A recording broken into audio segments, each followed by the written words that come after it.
Nathan. Thank you. No, thank you for having me. We are very excited. So this is our first Civil Service College in conversation with live event. We're really thrilled to have you here. So our monthly webinars have always been so popular, but we wanted to try something a bit different. And we'd love to hear from those of you who are joining live today.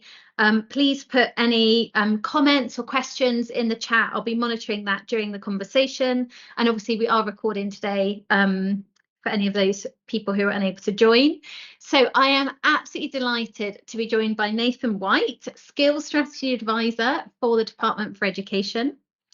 So today's conversation is called Navigating the Labyrinth. We're going to be getting into that today, but it's all about progressing in the public sector and the civil service and diversifying the workforce.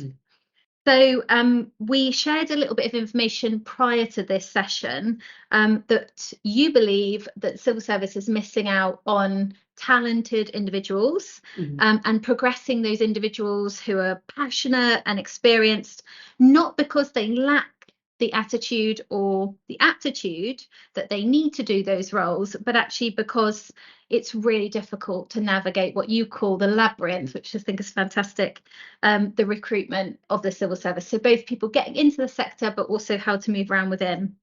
So you're here today to share the lessons that you've learned and hopefully provide useful resources and ideas for those of you who are joining, maybe yourselves as individuals or people who are managing teams, or maybe even people who are in HR roles. So let's get to the important conversation and let's get straight down to how we can help more talented individuals create a progressive and passionate and experienced workforce. So you joined DfE in 2021 after spending 2 years as a youth service worker on the Unlocked Graduates Programme. It's your first role in the civil service. And you said you're really enjoying it, and outside of work you volunteer for several charities, which is very exciting.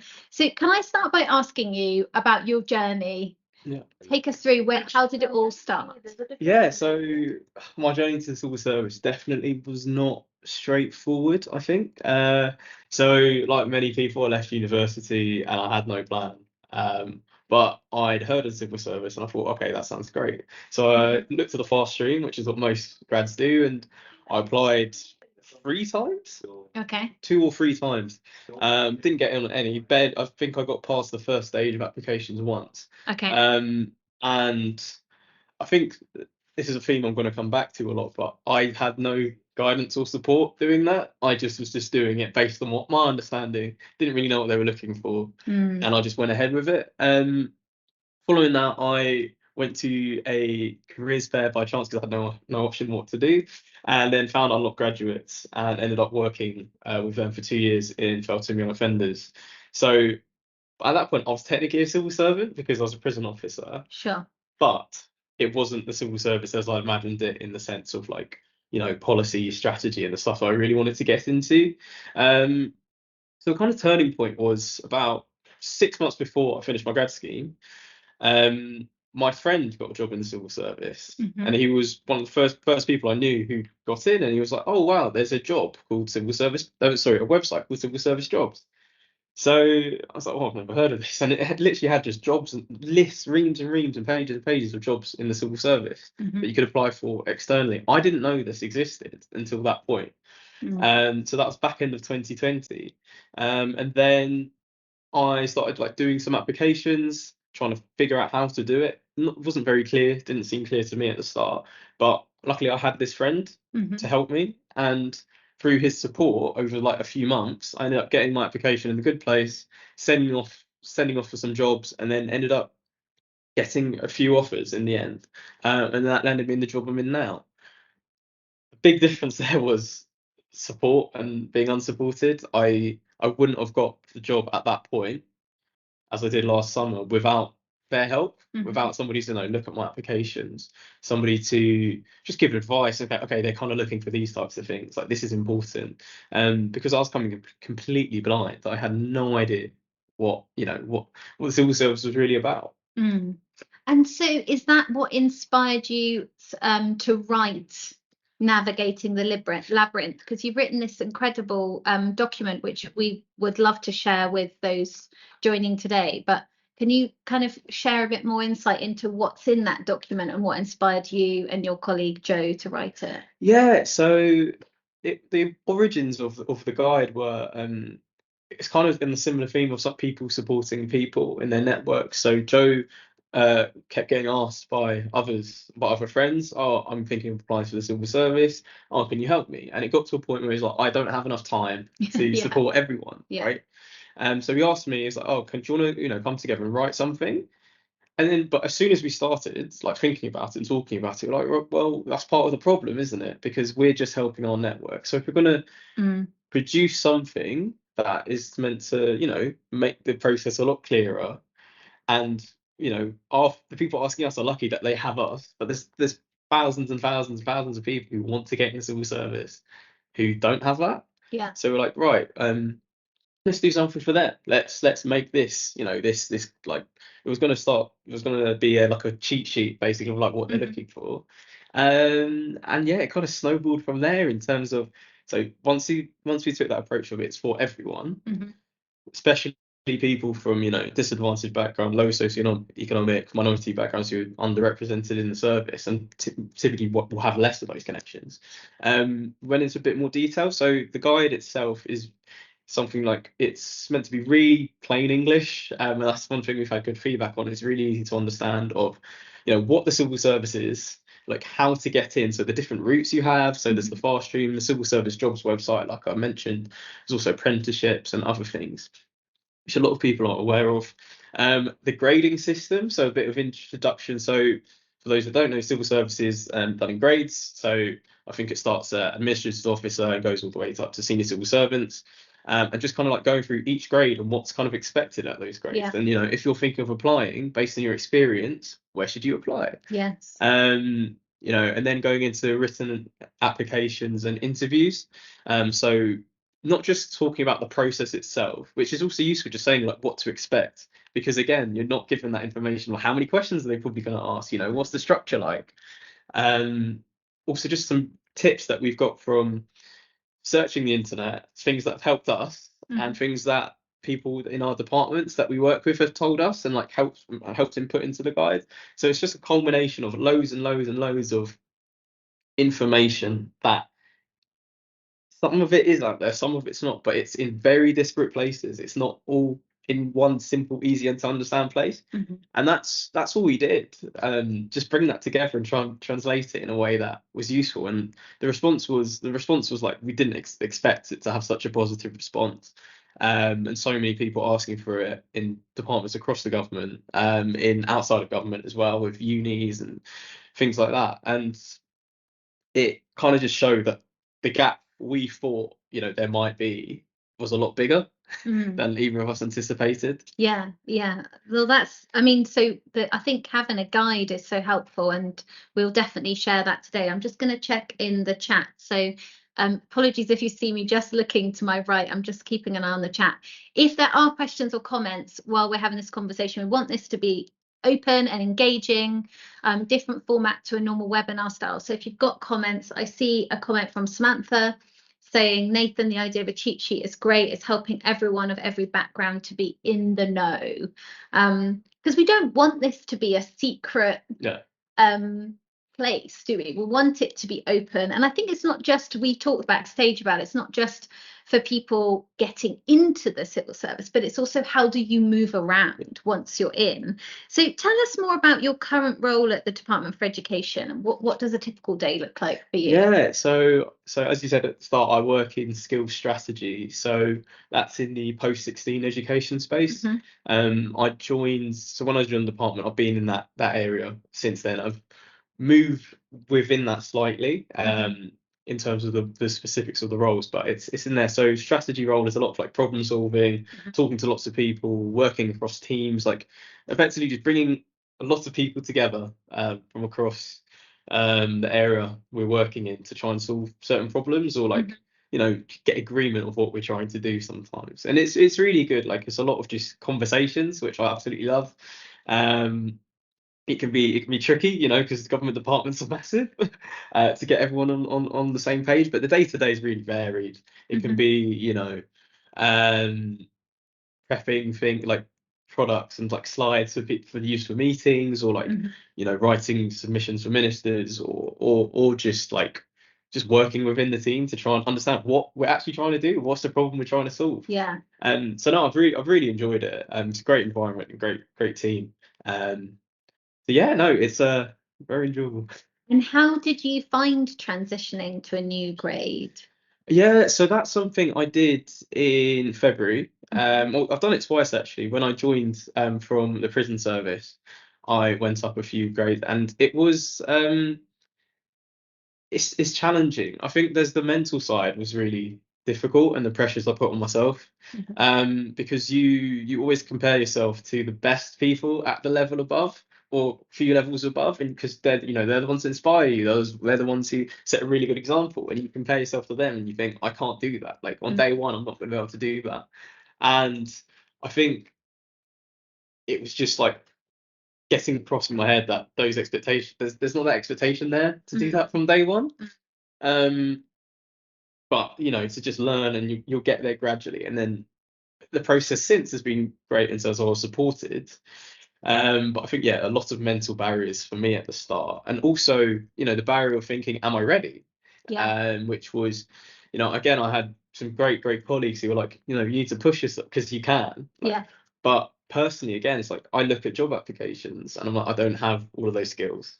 Yeah. But then something somebody said to me that's just really useful was, if there's 10 skills, you don't need all 10.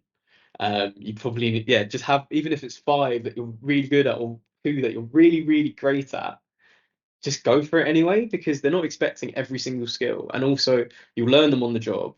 And, you know, 2 people can do the same job very differently, the same job at the same level, based on their personalities, Mm. based on their strengths and weaknesses. Like somebody may be great at presenting, and that really sets them out. Like Yeah. that's their USP. And or you might be great at like working with detail. You can do the same role in the same area, but do it, you know, 2 Mm. different ways. And I think it was just getting over those 2 things for me. Yeah. And it was just, yeah, like the transition wasn't as big as I thought it was immediately. Like Mm. obviously, it's more of like a gradual, Mm. change. And sometimes I think our own beliefs and our lack of evidence of representation also can prevent us from taking steps or applying for Mm. roles, because perhaps imposter syndrome creeps in, or we think that, like you say, we don't tick all the boxes, so we can't apply. So I think that's really good advice for anyone who's joining today, to just go for it. Sometimes you just got to go for it, and sometimes what you have might be more than it looks like on paper. I'm just going to have a quick look at the chat. Fatima said, I'm really enjoying the format of 2 people chatting. That's good. It kind of feels like part of it. And journeying with Nathan, just amazing. Well, we're really glad to hear that. Nicola has just asked, how can we help people to overcome imposter syndrome? Yeah. I mean, this is a good opportunity for me to say we've run an imposter syndrome course here at Civil Service College, so we can definitely help you with that. But what's your advice on, did Mm. you experience imposter syndrome? Absolutely, and I think it's something I've experienced in different ways throughout. So less in the civil service, not less in the civil service context, but in my old role in the prison, every day was imposter syndrome. Mm. Because you're in an environment that's totally alien. It's like nothing you've experienced before. It's really uncomfortable at times. And even like on a great day, and I had some amazing days there, it's still not normal. It's still not what you've been used to for like 20 years, 23 years before that. Yeah. Um, and you know, you're dealing with, you know, can be dealing with really difficult situations, really sensitive situations, and you look at yourself like, how am I here? Like, why am I somebody who can deal with this? But one thing that I learned, and again, was something that somebody said to me in that job, which really helped, was, you know, people say fake it till you make it. I get that, but like, it's just faking it authentically, like still being you. Like, don't think you have to pretend to be someone else. But like, it was not, it's just putting, the more I got put in those situations of being uncomfortable, the more comfortable I got in them. Like, you're never fully comfortable. You always have the stress, you always have the anxiety and the Mm. panic, but it was just by like stepping out there, getting involved in more things. Yeah. I think the worry about feeling like, do I fit in, kind of subsided, or do I belong here? It kind of subsided, but yeah, I think it was it was really about putting myself in those situations, because it was being comfortable in being uncomfortable. I think Yeah. that's Yeah. the main thing. Yes, absolutely. I'm a big believer of that. Just having another quick look at the comments. So Paula has said moving around and moving up is very difficult for those of us who are not in the know. There seems to be a different language required, which is absolutely only achievable with a lot of mentoring and support. I think that's one of the flaws in the system. It's a known that you use your network and have a mentor to support you, but until I went on to a women in leadership course, I had no idea that asking somebody to mentor me was acceptable or in fact usual. Yeah. What's your response to that? Oh no, I totally agree. I totally agree. And just I think two main things on this. Firstly, I'll go back to what you were saying earlier about, representation and seeing somebody and how that changes your aspirations. So there's one black male who's a senior civil servant in my area, and until I had a conversation with him, and until he said, "Oh, do you want to become a senior civil servant one day?" That thought never crossed my mind, because I'd never seen. I hadn't really met him before, but I'd never seen that. I didn't. You don't subconsciously you don't think it's possible. But through conversations with him, I've seen the benefits that the comments laid out there, of like understanding language, what people are actually looking for, like the things that really make the difference in terms of building your network, and getting specific advice on certain things, having someone to go to. And what I would say is, all that stuff is great and it has helped me, but again, going back to the point with the guide, there should be more. It shouldn't be as informal and ad hoc. Yes. Obviously people will have relationships with mentors that they get on with, they've met through work. Like, I'm not saying everyone should be giving a formal mentor, because you have a line manager, but just making this stuff more explicit. I think that's my biggest issue with things. It's like, stuff is out there to help, and people are really willing to help. Like, I haven't met many people in civil service who are not willing to go out of their way and help you, because they want the best for people. Typically why people go into it. But it's just the fact you don't know those things. You don't know you can ask for this. You don't know what you can do. What when am I ready to apply? Like, somebody said to me recently, you feel like you don't need to get a tap on the shoulder. And it's just understanding, like, that's not going to come. It's when you feel ready. You're entitled to asking for these things, like being bold. And the problem is, you don't know to ask for it if you don't know you can. Yes, and there's an interesting comment here from Margaret, who said, what I always struggle with to see the structure, different departments that exist and potentially positions that might suit me better. Is there something out there like that?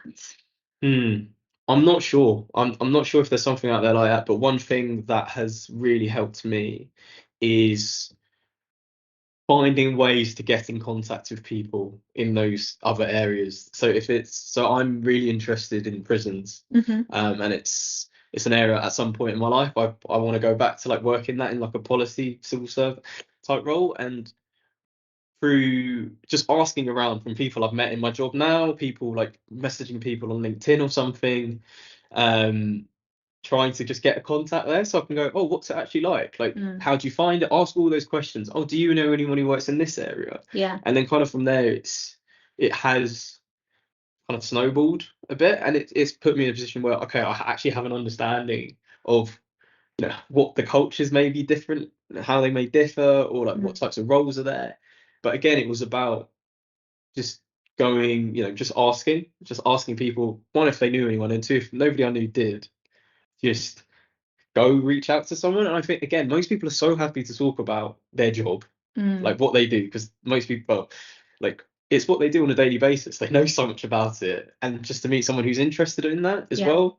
Again, that's something I only started doing this year, because there's a whole thing of, well, like, what right do I have to message them? They're not going to reply, they're not going to do it. And it was all those internal barriers, and those beliefs. And so because I think confidence is obviously, there's a great big link between confidence and imposter syndrome. So are there any sort of tips you could share with people, individuals, about how they can build? Because you're saying be bold, ask for these opportunities, and I agree with you, but what if you don't feel confident to put yourself out there and be bold, and you have major imposter syndrome and all these thoughts and beliefs?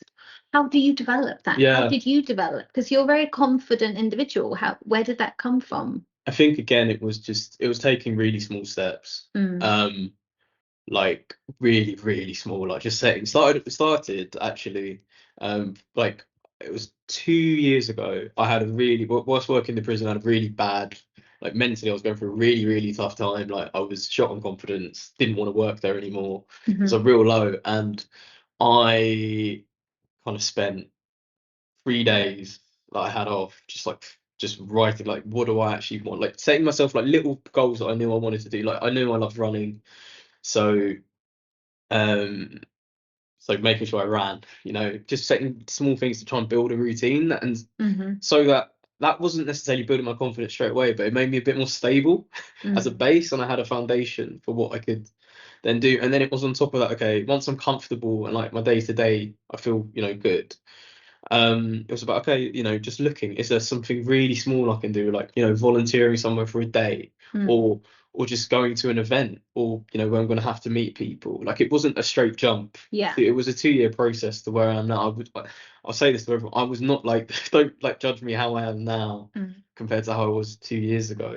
And it was just taking really small steps. And obviously, like, there's a lot of times I signed up for things and I didn't go, and I had like anxiety attacks and all of this stuff, but it was gradually really small, putting myself in a taking a little bit of a risk, like maybe once or twice a week, and just slowly building that up. And it comes back to this comfort thing. Like you can only build that by being uncomfortable. And one thing I've realized is, like, the moments when I felt most uncomfortable, not all of them, but if it's for an opportunity that's come up and I really want to do it, or something, or somebody I really want to go and speak to, those have been the moments when I've been like most worried and like most uncomfortable, have been the ones that have come away and been like, that was amazing. Because you realize you can do it, but you only think it's tough. I think you only build it and can like move to like the best version if you take those small steps. Yes, absolutely. I think this all comes back to the power of the mind,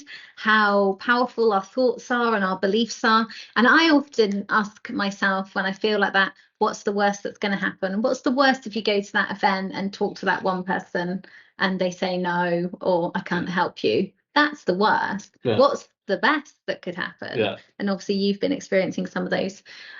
Going back to the comments, so Heather has said, I think recruiting line managers need to cut down on the amount of skills experience they ask for, as they're losing out on talent where people won't apply as they think they can't do it. Would you agree with that?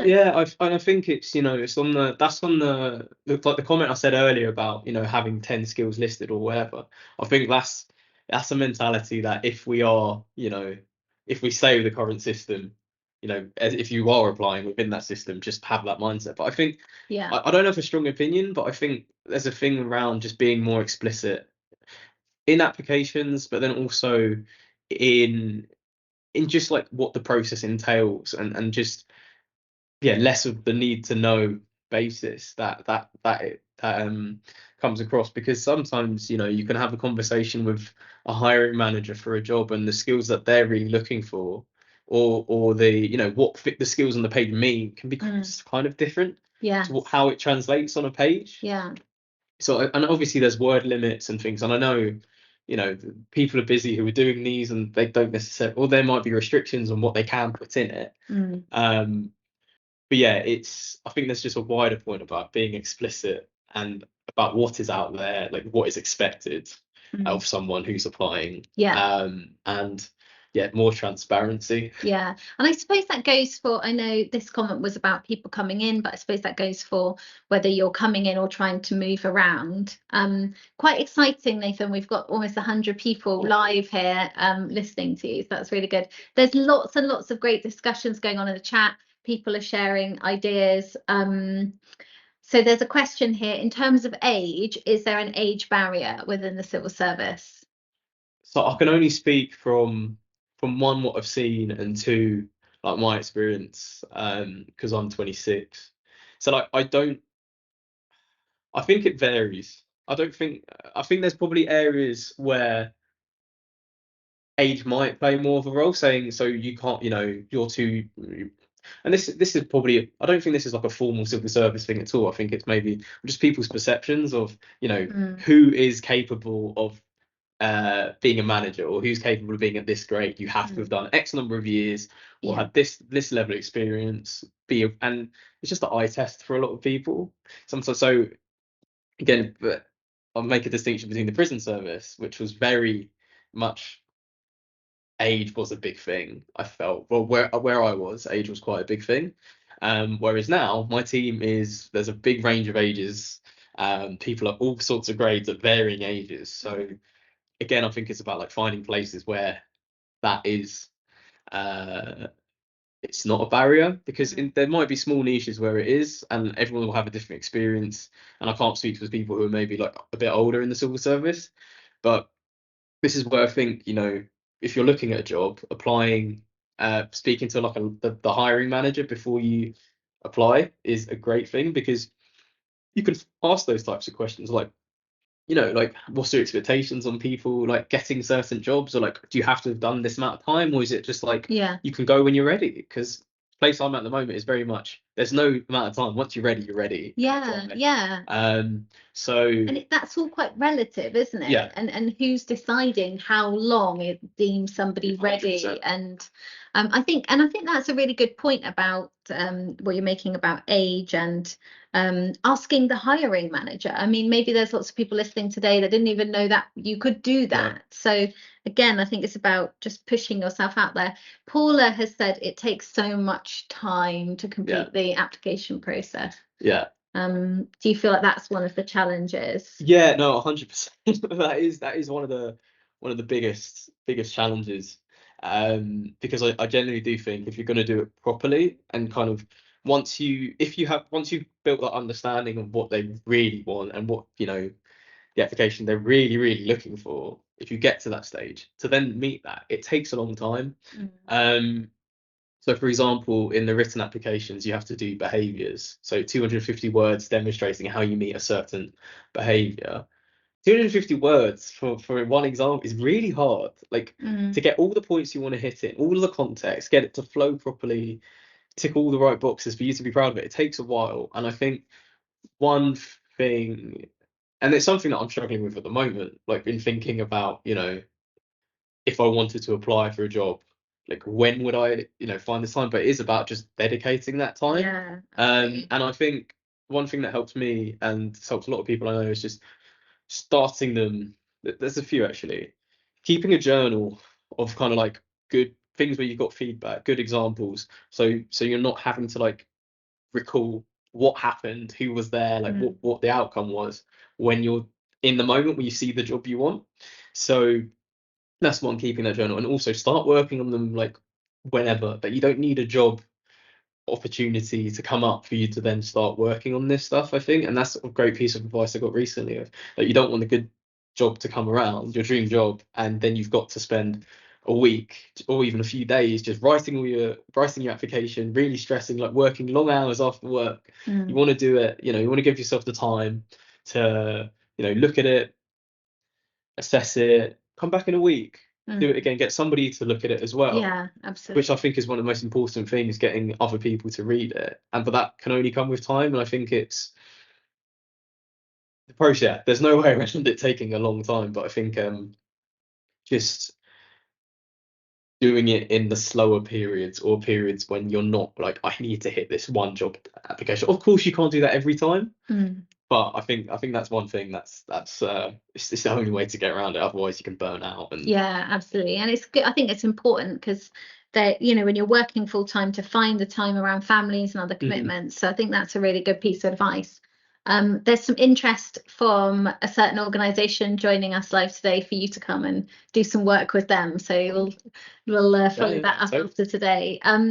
So Dulcie has asked, have you noticed any particular barriers that yourself or those from lower socioeconomic or socially mobile backgrounds faced when getting on in the civil service?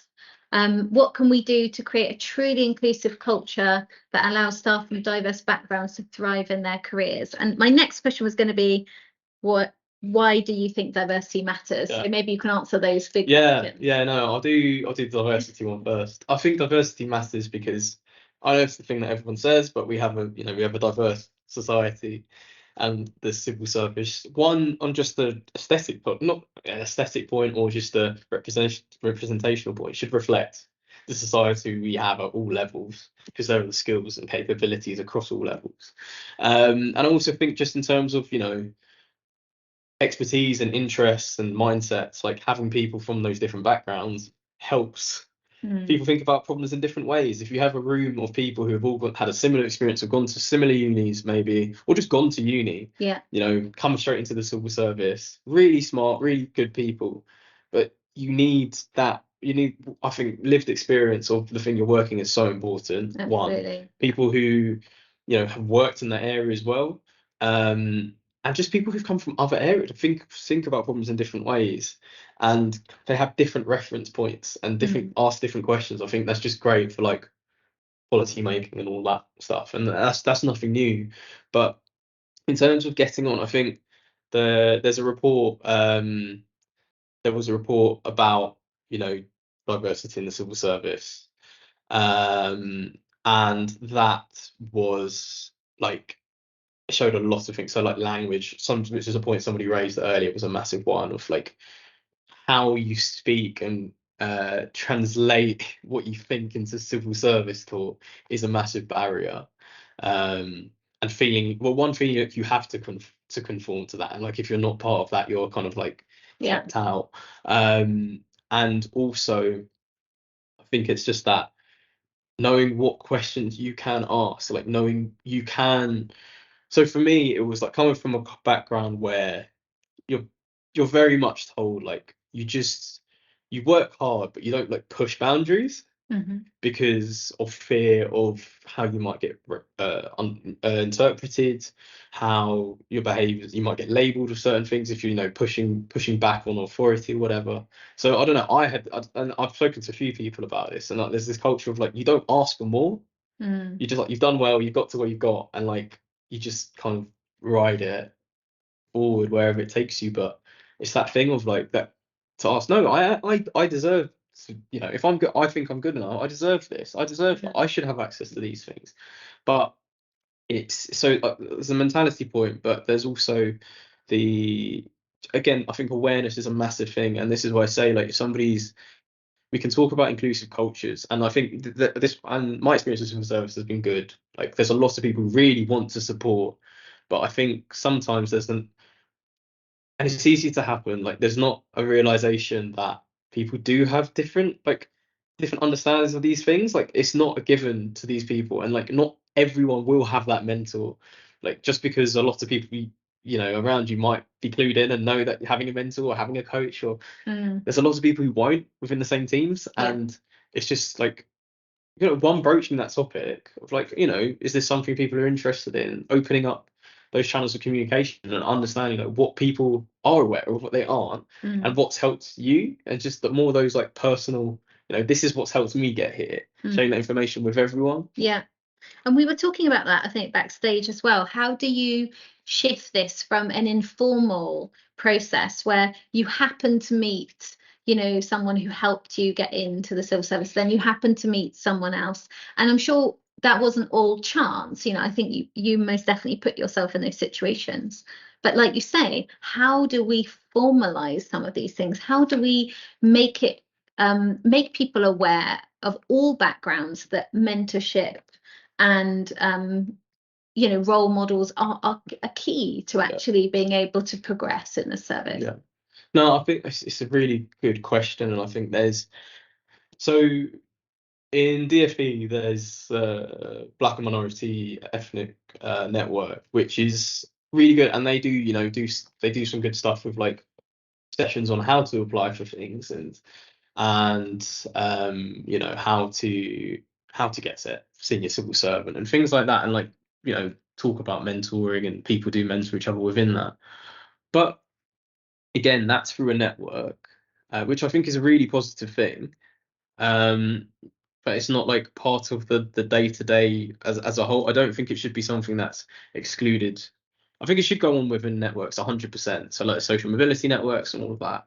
But I think it should just be something that's accessible, just generally. Yeah. So just even this sounds so simple, but like even just having a set thing of each department can do this differently based on how they work. But like just a sheet or a slide pack that says, okay, these are tips that people have of what works, what has helped them in this department, and a list of, going to these types of sessions, talking to these types of people, talking to building a network with these colleagues, or these are the tips, getting a mentor, like you can ask people, just really just laying that stuff out clearly, because then it is the difference. The difference is everyone has access to it. If everyone has access to the same information, what people then do with that is down to them. Like obviously there's other factors and there might be circumstances that change it, but like it's more of a choice thing rather than they just don't know, which I think is like, I don't think that's an acceptable barrier, to be honest. And I think it's finding ways, whether that's in like, divisions in your civil service or in your teams, running sessions about what has helped each person, or what tips they have, just more information sharing in that way rather than just a one-off conversation here and there, or just, oh, I get on with them, like I comes with them. So yeah, I think it's just stopping it being about awareness and more about like, do I want to take up these opportunities? Yeah, because I know they're there. So Paula says this can work both ways. Workplace culture counts for a lot here. Never too old to develop and young. To develop and learn. Never too young to step into responsibility. Kamala says role models are key, and a deliberate and conscious effort not to use a magnifying glass to scrutinize ethnic minorities while giving a free pass to everyone else. Best advice I ever had was that no one else gets to tell you what shape your career should take.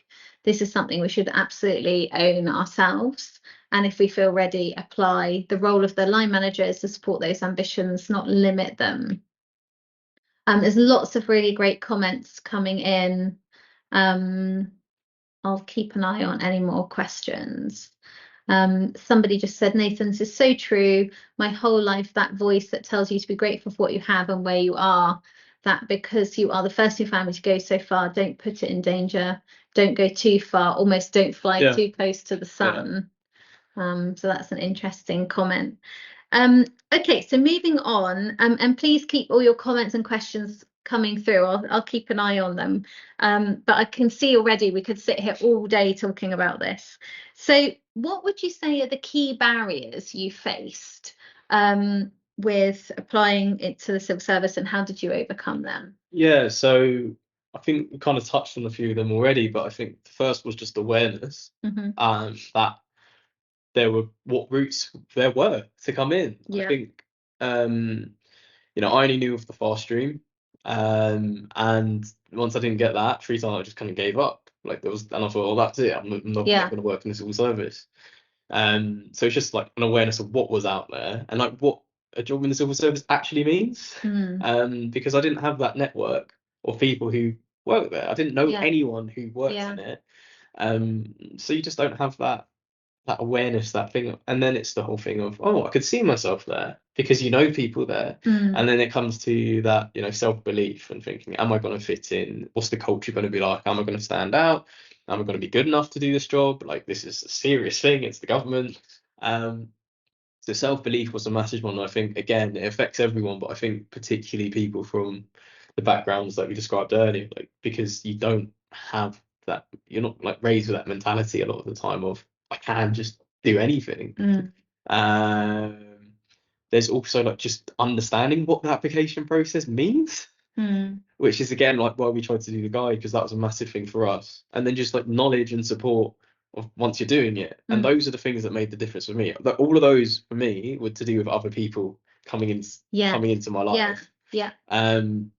And also just to build on that, like from doing the guide, I've done a few sessions at different, in a couple of other departments, and like quite a few things with students at unis. And I don't think, and just based on the response we got on LinkedIn when we shared it, didn't expect the gap to be this wide. Like, had people a few grades above me in the civil service messaging me saying this is useful, had people, you know, all sorts of departments saying I'm going to use this for mentoring or use this in this way. And it really highlighted the gap isn't just, it was a lot broader than we thought, and a lot broader than I thought.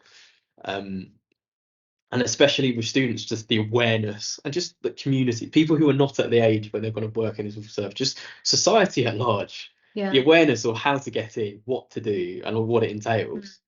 It's just, it doesn't exist. And I think this is a really good point, that obviously we talked about some of the things that that internally could change, you know, those formal and informal things we've already discussed, but actually there are a lot of players externally, like universities, like schools, like any sort of career-based organizations, who could be more proactive in highlighting some of this information. And you said you were at Manchester last week at university, and that it was really well received. Yeah, no, the students, honestly, they like a really high turnout. Bear in mind, this is in the middle of the day on a Friday, so like students, if I was a student, I probably wouldn't have gone.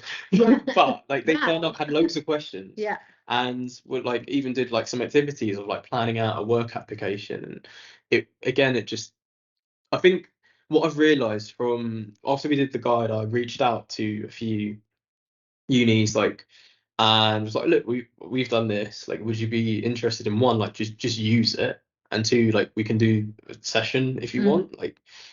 And the response has been overwhelmingly, yeah, like, this is something we're really keen on. Don't really have any other connections. Might have a connection with the fast stream, but beyond that, there's nothing else. And it's just like, yeah, students have so many questions, like, this is a really popular topic. And again, like, I know some networks do outreach, right? They do outreach with, you know, the demographics they're working with or the groups they're working with.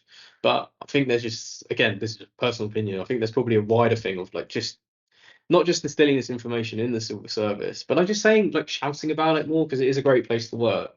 And getting that information and understanding out there.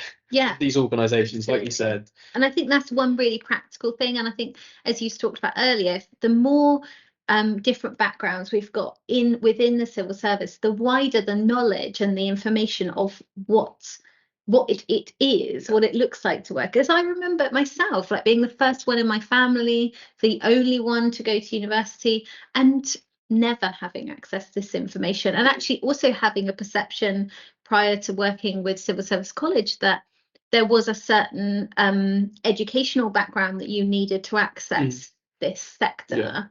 And so we need to sort of really change those beliefs and those stigmas, don't we, if we're going to actually diversify. Like you said, if all these skills are required, but actually you could actually learn some of those on the job, and that's how we get more talented and progressive people into the workforce. So just having a quick look at any more comments.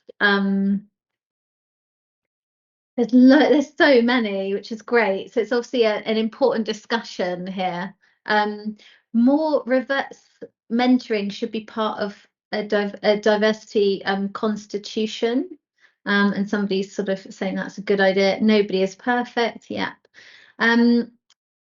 Somebody said, Nathan, have you got any examples of where you have backed someone, but for whatever reason they did not make the most of the opportunity or fell short of basic expectations? How did you stay resilient and continue to actively support people who haven't had the chance to demonstrate how great they are?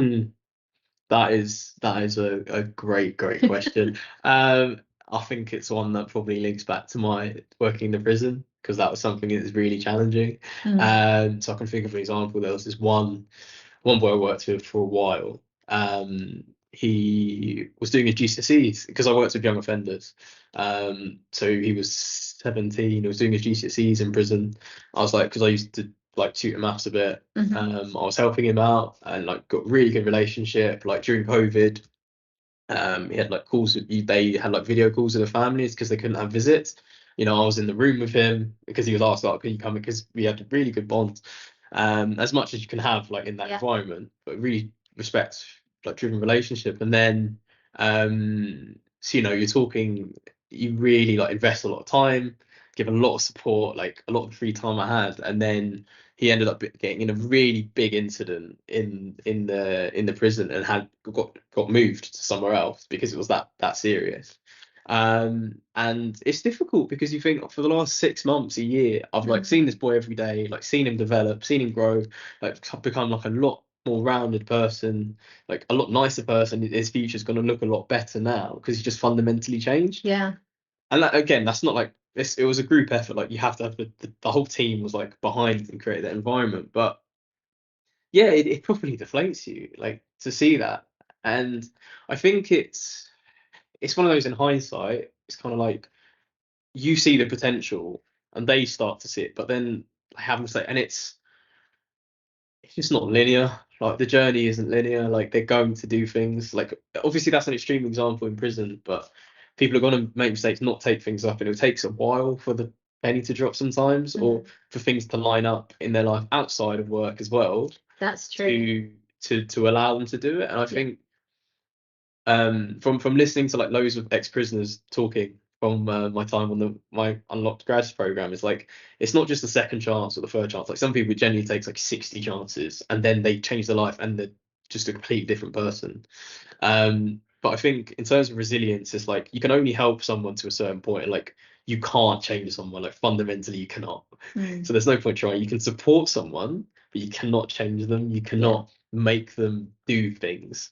And if somebody's not ready, even if they want to change, they might not be ready for it in that moment. And also, like in 10 years time, 5 years time, 2 years time, they might make that change and you might not know them anymore, but you've played a part. Yeah. So I think it's just remembering that, like, it's not as frustrating as it is. Like it's rare for you to see everything happen and work perfectly once, but you probably like the last person in the chain, whereas there's been like 5 people before that who've given them opportunity, seen potential, and it's not worked out perfectly. Yeah, definitely. There's a nice comment here from Leah saying, great to hear you mention anxiety and attacks earlier as a struggle or a barrier. These topics can be difficult to raise. Charlotte said, thanks for a really interesting session. And then there were some debates about, is it better to have lots of imposter syndrome or be very arrogant? Somebody else, so Jane says you can request feedback after an interview if you haven't received any, and if you're an internal candidate seeking promotion and you aren't successful, then I'd reach out to the panel chair and ask for detailed feedback. Would you agree with that? Yeah, no, 100%, 100%. I think it's the written applications I've never got feedback for, but interviews, yeah, you can definitely. And people, again, like most people are happy to do it. Like I've never had somebody say no. And again, from those conversations, sometimes people have gone, oh well, you didn't get the role, but there's something else coming up in a few months, or you just have, why don't you just have another person to contact if something comes up. And two, like it just shows you're interested as well, because we genuinely are. Like you never know, a role could come up in a couple months and you apply again, and one, you've got the feedback, and two, like they know you're keen. Yeah, absolutely. So I think trying to wrap this up a little bit now, I think the majority of the audience who's listening today, or perhaps listening to this back, are most likely to be working within the civil service. So what practical tips can you give to the people who are joining today or listening to this back for moving around within the civil service, whether that's for themselves or perhaps there's somebody who's leading a team or working in a HR or a non-HR position? What practical things can people do to move around and navigate the labyrinth? I think one thing is we touched on a bit earlier was on the networking. And I'm not someone who's like networking for networking's sake. I don't think you should go and introduce yourself to everyone in the department. And also if you are introverted or something, that's really difficult. But it's using the people around you and just, I think, making an effort to ask them, like, do you know, like, first of all, working out like where you'd want to move to, like what your aim is, and then trying to, talking to the people in your team to see if any of them have those types of connections, and using that and just kind of like going out, because once and it's easy because they can put you in contact and set up a conversation or be there with you and you meet them together. Yeah. So it can be less daunting. And then you can work from there. I think that is something that's made a massive difference for me in just like using the people around me. Also, yeah, like somebody said earlier, like just ask for things more, ask for a mentor, ask what schemes are available, ask like how you're progressing and what you need to work on. And if you have people who aren't supportive in terms of maybe you have an unsupportive line manager, like there will be someone somewhere, who can support you and would support you. It's just about finding that person, whether that's somebody in an adjacent team or somebody outside of work. Just trying to getting involved with a network and finding someone there, like it's just, again, like, I think having that person is so important. And then I think, yeah, it's just taking the time, like giving yourself a lot of time, and especially if confidence is something you struggle with, anxiety, don't put yourself under that pressure to have to feel like you have to do it now. Like give yourself time, like start a process, do little bits every day. And I keep going back to the people around you. I think just for me, there's nothing. I wouldn't be sat here. I wouldn't be in the job I'm in if it wasn't for people at various stages. Yeah. So I think it's building that network of one, people who support you, and two, people who can like give you the information you need or you might need. But yeah, mentoring and really practicing is like applications and stuff, I think is absolutely key. Yeah, great advice. And somebody said maybe, this is Kamala again, said maybe we have a website which monitors issues and records of jobs to promote a more transparent record. And then somebody else, Beata, I think it was, said she did ask for feedback, but she didn't receive it, unfortunately. But yes, I think so. Final question from me. If there are any final comments or questions, we're going to wrap up in a few minutes. So please pop them in the chat, even if it's just how much you've enjoyed today, which we hope everyone has. What's the future of this? Not the civil service by itself, but what's the future of diversifying the workforce, do you think? It's a really good question. I think in terms of like actions to take, I think there is a big question in my mind about just like how outreach works and how we reach out to communities that might be underrepresented. How do we build that awareness and self-belief? Because it's like there's a limit to how far we can get without like actively pursuing this stuff. And if we are really committed, as they say, to like doing this, and there's a lot of good work. I'll never say any otherwise. But I think that is a massive thing to really making accessible and make people understand what the civil service is, how to get in from across all ages, across all backgrounds. And I think outreach is a massive part of that.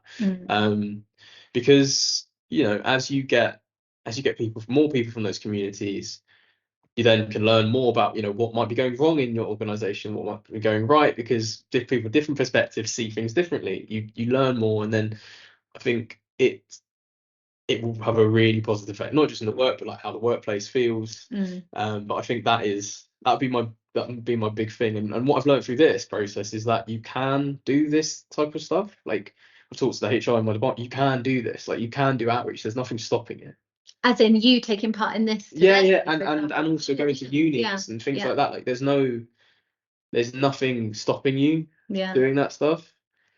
And it's just like, there's individuals who do things and there's networks who do things, but I think, if we really want to change it, there's got to be like a more like there is with the fast stream. Yeah, absolutely. Like a bigger drive, and that gets people. I think, for me, the most important thing would be like just making it more accessible to get in. Yeah, and I think sort of bring this to a conclusion. I think one big takeaway perhaps for our audience today is just asking and encouraging others to ask. While we are sort of waiting and hopefully working on some of those very practical things that we hope will go across the sector to formalize this process. I think in the absence of that, ask Yeah. and encourage your teams Yeah. to ask, because it was one of my questions I had in my mind when we first approached you about doing this, was how will DFE respond to this? Will they be supportive? And I'm so delighted that they are, and obviously they are behind, supportive of you doing this, and they are supportive of this mission. So any final thoughts before we end our conversation today? No, it's just thank you for having me. Oh, it's been really incredible. So Tracy says, thank you for being so honest. It's very refreshing.